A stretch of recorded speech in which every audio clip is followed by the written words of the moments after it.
Magandang umaga po sa ating lahat, mga kapatid. Magandang umaga po, Father. Unang araw ng buwan ng Disyembre, panibagong isang linggo ang muling ibibigay ng Diyos sa atin sa ating pagsisikap na nawa sa biyaya ng Diyos, makasunod, makapaglingkod sa Kanya. Panahon ng Adbyento, panahon ng pagninilay sa pagdating ng Panginoon.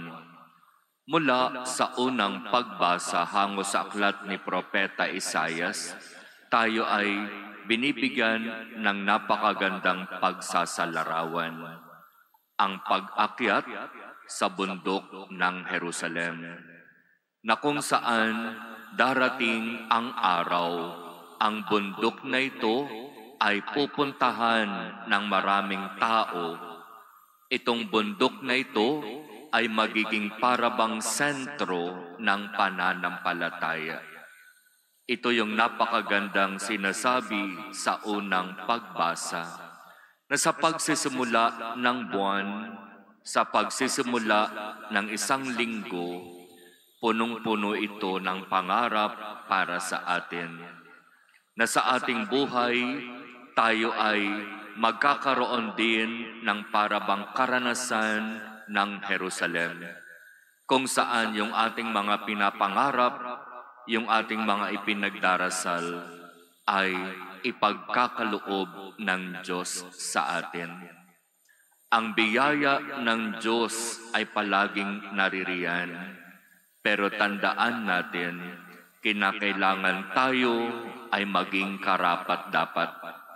Kinakailangan kahit papaano meron tayong sapat na pananampalataya.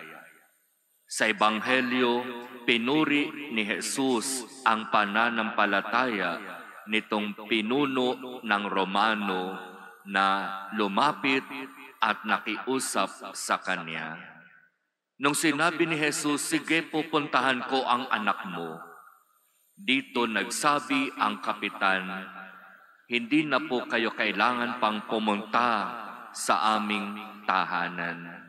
Sabihin lamang po ninyo at gagaling na ang aking anak, ang aking alipin." At sinabi nitong kapitan na ito, ano ang maaari niyang gawin bilang kapitan, kung papaanong sinusunod siya ng kanyang mga tauhan, mga alipin, mga sundalo. Isang salita lamang, sinusunod siya. Kaya nga dito sa mga salitang ito bumilib si Jesus.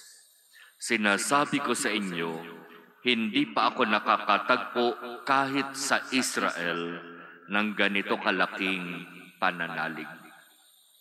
Sa unang araw ng buwan ng Disyembre, sa pagsisimula ng isang linggo, magandang tanungin natin ang ating mga sarili.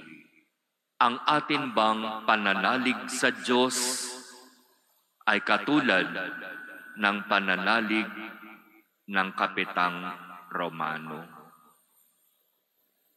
Hindi inaasahan, hindi aakalain, pero matinding pananampalataya. Kung minsan, mga kapatid, inaakala natin na tayo ay tunay na nananalig sa Diyos. Inaakala natin na sapat ang ating pananampalataya sa mga haharapin nating pagsubok sa buhay. Pero iba ang usapan kapag naririyan na ang matinding pagsubok.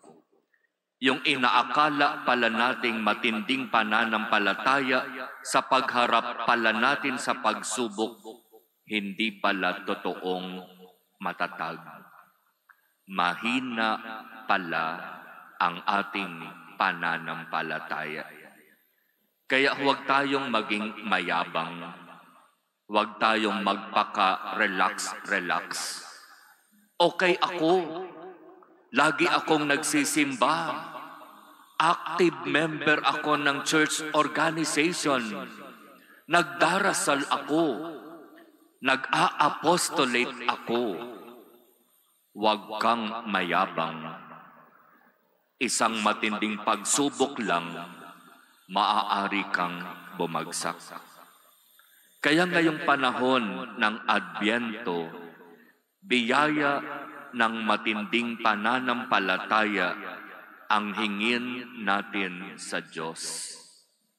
Matinding pananampalataya na dumating man sa atin ang isang pagsubok, mapagtatagumpayan at malalagpasan natin. At ito nawa ang biyaya na ibigay ng Diyos sa atin unang araw ng buwan, unang araw ng isang linggo. Amen.